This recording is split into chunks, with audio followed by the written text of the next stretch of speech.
Speaking now. The negotiators to rethink. We want to sit down and negotiate tomorrow. We want to keep going because the best and really only good way to help the American people is a broad, strong, bipartisan agreement. Okay. I just would like to say that I saw something familiar in the room. You know, I've been in the White House when the president slammed the table and walked out. Well, that's really what Mr. Meadows did. I've slammed the table and walk out, and you're slamming the table on our children and their schools. We need to have substantial help for our schools.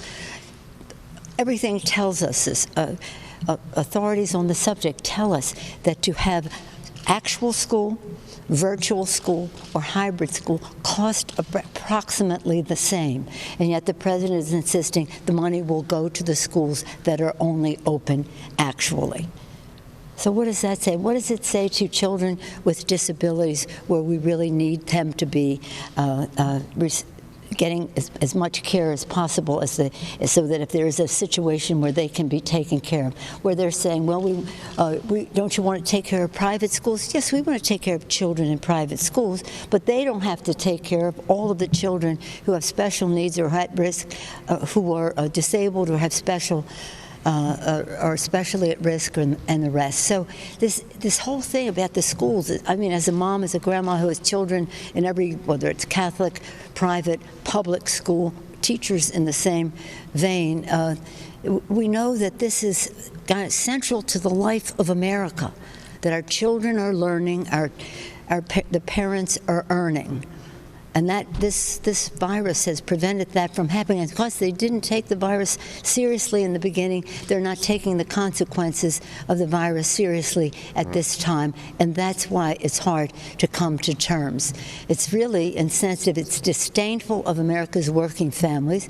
It's disdainful of the needs of our children. It's disdainful of the attempt that we made in our legislation, which contained what we needed. Now, if we need to cut back on some of the timing to reduce the cost, we can do that, but our priorities don't go away. Maybe the length of time that we have them there could find us in the middle, but they rejected that.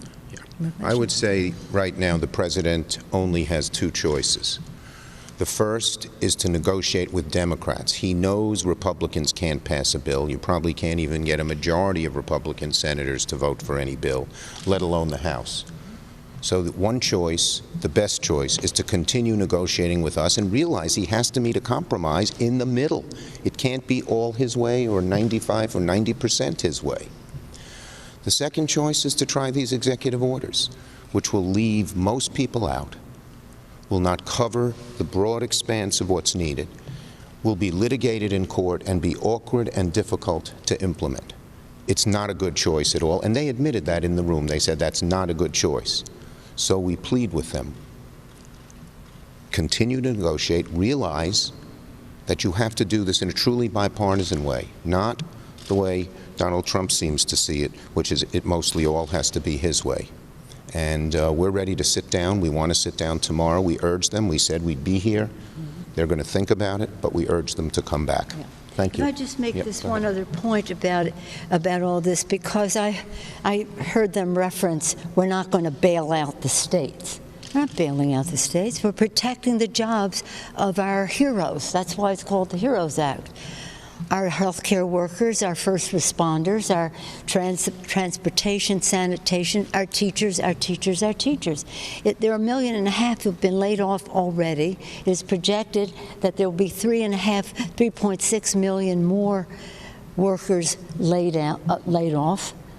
And that's what a lot of this discussion is about. The very idea that they would use the term, we're not bailing out the states. No, we're helping to pay for the cost of the coronavirus, significant outlays. And we want to avoid the layoffs that will come unless there is that help for the states. So this is about our heroes.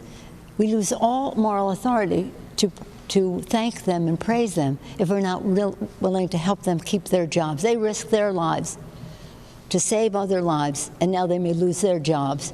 And that's because the Republicans are saying they're not going to bail them out. We don't call it bailing out our heroes. We call it honoring them, and that's what this debate is significantly about. Thank you. What were you saying?